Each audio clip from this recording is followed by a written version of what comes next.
Bismillah,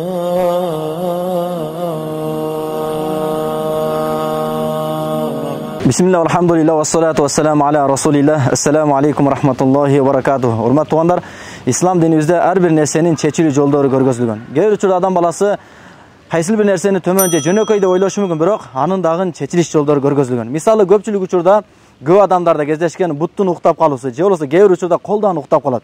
Эми ушунун шариатта чечилиш жолу Сахаба радıyallahu anh'dan жашоосунан бизге үлгү катары келтирилген. Бир күнү Абдулла бин Умар радıyallahu anh буту уктап калат. Ошол учурда жанындагы адам Абдулла бин Умар радıyallahu anh кайрылып, сиз өзүңүзгө жаккан эң сүйкүмдүү затты эстеңиз дейт.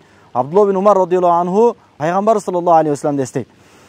Себеби буттун уктап калуусу бул буттагы кандардын жүрүүсүнүн акырындап калуусунан болот. Качан адам өзүнө жаккан, өзүнө сүйкүмдүү затты эстегенде мухаббаттын ысыктыгы жүрөктүн иштөөсүн тездетип, натыйжада буттардагы кандардан тез айланып, буттун уктоосу тарап кетет экен. Ал эми сахабаларга, өзгөчө Абдулла бин Умар радıyallahu anhuга пайгамбарыбыз саллаллаху алейхи ва саллям өткөн эң сүйкүмдүү зат жок эле.